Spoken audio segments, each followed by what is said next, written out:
Hemos acabado de escuchar a la ingeniera agrónoma María Florencia Trejo, que nos ha hablado sobre el cultivo y el manejo de la festuca, una de las forrajeras realmente importantes en todos los esquemas productivos de la ganadería de nuestra zona. Y ha sido un gusto realmente, Flor, ¿eh? Un gusto de tenerte hoy en Chascomús. Bueno, muchas gracias. Sí, el foco de la charla fue festuca porque es una opción forrajera con gran versatilidad a todos los ambientes que se adapta en esta zona de la Cuenca del Salado, donde las opciones de recursos forrajeros para ambientes más restrictivos, como bueno, bajos o a lo mejor medias lomas con alguna impedancia, ahí la festuca tiene un rol en esos ambientes y también tiene un rol en ambientes de mayor producción donde se buscan festucas, se buscan pasturas de más calidad como las medias lomas o lomas. ¿Y cuáles son las variables que afectan la producción? Bueno, hay varias variables. Por supuesto que la producción va a estar condicionada por el ambiente, eso da un marco, pero hoy estuvimos conversando sobre distintas prácticas de manejo para favorecer la cantidad de macollos, ver cómo tratar de evitar la pérdida de macollos en el verano, los momentos críticos de fertilización. Bueno, antes de entrar en la parte de manejo, que seguramente es lo importante para los productores que nos están escuchando, hablemos un poquito de los biotipos que existen. Sí, bueno, la especie festuca como tal tiene una diversidad bastante grande de genética y eso se ve reflejado en la oferta de cultivares que hay en el mercado. Hay dos biotipos, continental y mediterráneo. La mayor cantidad de oferta que hay en el mercado pertenece al biotipo continental y dentro de las continentales hay distintos ciclos, distintas fechas de floración, distinta rusticidad para adaptación a distintos ambientes y eso permite que esta especie tenga como múltiples aristas y pueda haber alguna combinación de cultivar por ambiente para potenciar cada sistema. Está bien.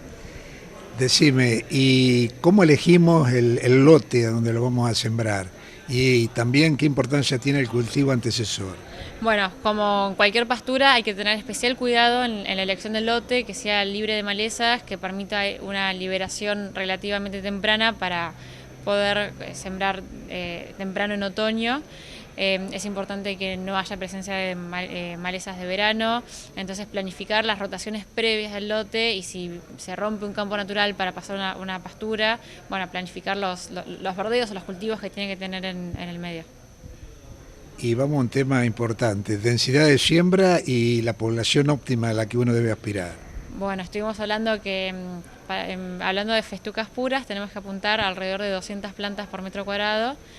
La densidad de siembra va a depender mucho del coeficiente de logro. En la mayoría de forrajeras los coeficientes de logro no son altos. En festuca estamos hablando datos de distintas mediciones y distintas zonas de logros de 30% y eso nos da un valor para sembrar una festuca pura entre 15 y 20 kilos por hectárea.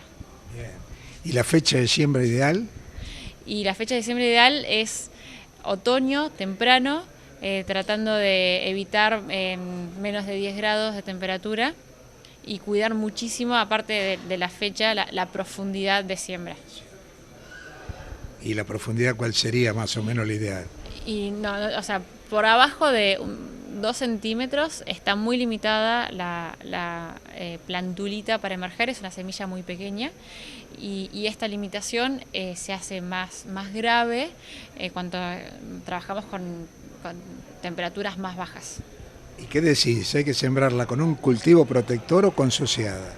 Va a depender mucho de la situación, el porqué, el lote, pero a modo grosero puede llegar a ser bastante contraproducente para la implantación de la festuca, el cultivo acompañante, ya que muchas veces se usan verdeos que tienen tamaño de semilla más grande y eso condiciona la profundidad de siembra y tienen tasa de crecimiento inicial mucho más rápida que la festuca y mayor capacidad de captación de agua, con lo cual termina comprometiendo bastante el stand que después quede de plantas de festuca y es una especie que su capacidad de resembrarse es muy baja, o sea que pensando en una pastura de festuca, las plantas que no se logren con post siembra ya después no se recuperan en el resto de la vida útil de la pastura.